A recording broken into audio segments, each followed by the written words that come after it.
So, looking back to your days when you were working in Brooklyn, what were some of the significant moments you remember?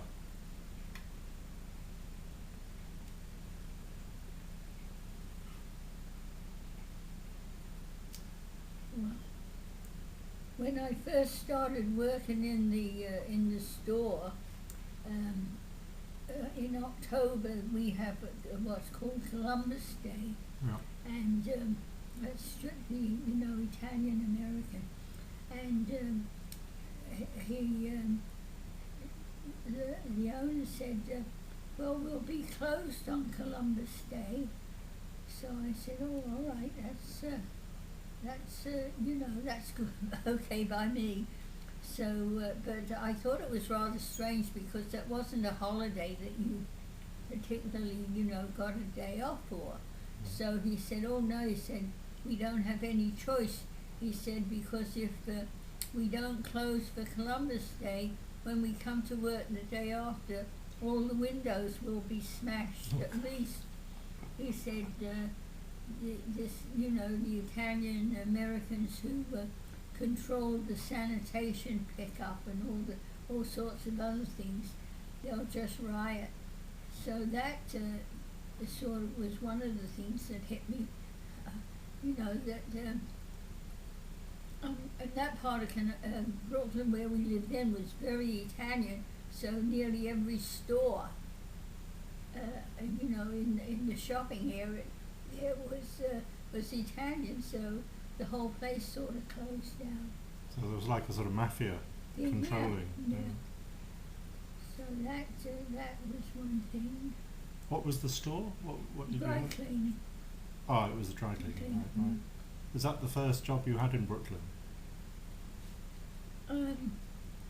Yes, because when I was first married, I worked for a while in the city, quite near to where Michael works now. I worked in an office there, but then I got pregnant, so then of course I didn't work for the next 8 years.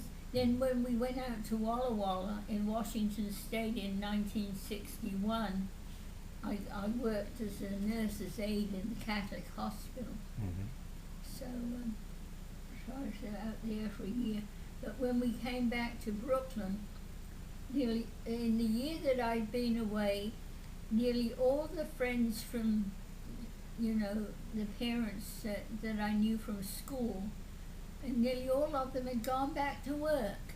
Mm-hmm. So where there used to be, a dozen of us gathering by the bus stop or outside the school to pick up the kids, there was nobody anymore. So I said to them, maybe I should get a job too.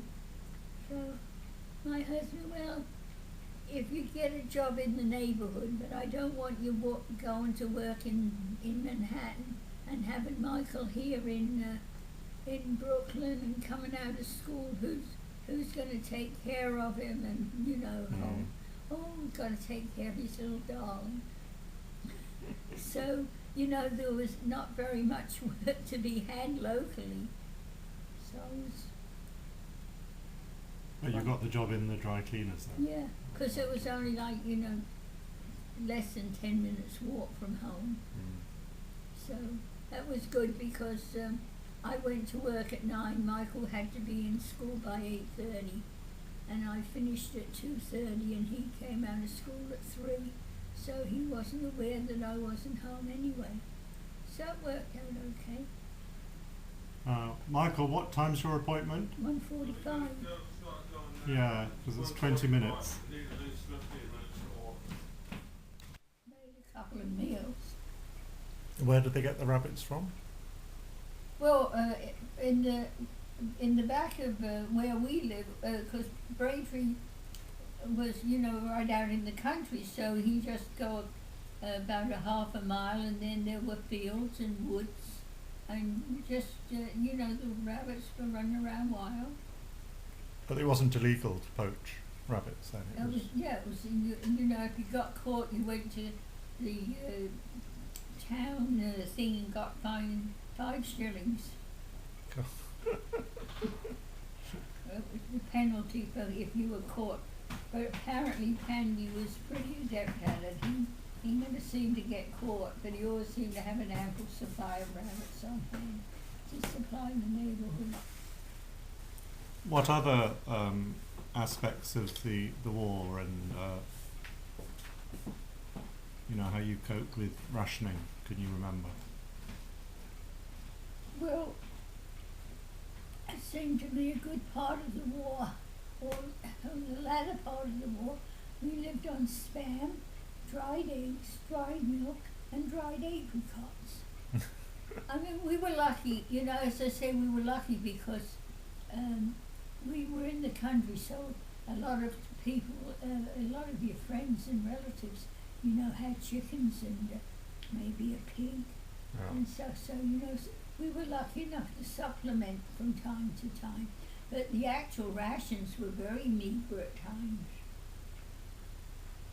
So when you came to the States and you could pretty well get everything, what it was was that quite like? a shock because even in 1950, some things had been lifted, but and they bread became rationed in I think 1951.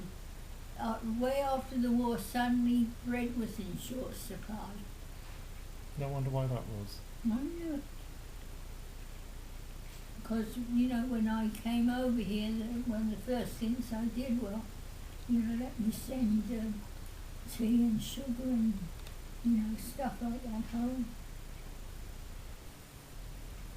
And are there other people then that you remember from the war days that are still around today, that you're still in contact with? 4, down to 4. The last soldier that I knew in Egypt, he passed away about 2 months ago. Mm-hmm. But he's, of course I keep in touch with his wife, who I had met when I was in the Land Army. So, but 4 girls are left now. One in Aberdeen, one in Cirencester, one in Lowestoft, and the other one, Daisy's in Stourbridge. So how do you all keep in touch? Just by telephone or writing? Or? Now it's all by telephone because most of us can't write either because you can't see or their hands are crippled with arthritis. Yeah. So we talked quite frequently on the phone. But it's, we all say the same thing, we miss the letters because, you hold a letter in your hand, you know that your friend already held that paper and the pen and so on. So I'm down to, but I keep in touch with the daughter of one army friend and the niece of another one. So, but I'm down to only 14 people to send Christmas cards to in England now. Oh, that's a lot when you think you left there in, when, 1915? Yeah, 1951.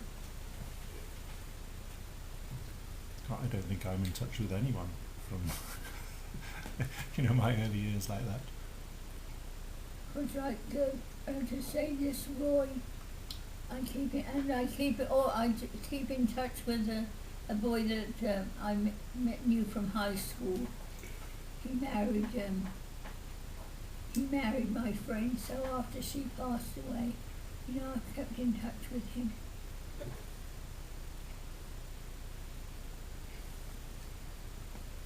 No, I have friends of many years because even some of my American friends, I've known 40 or 50 years. Great.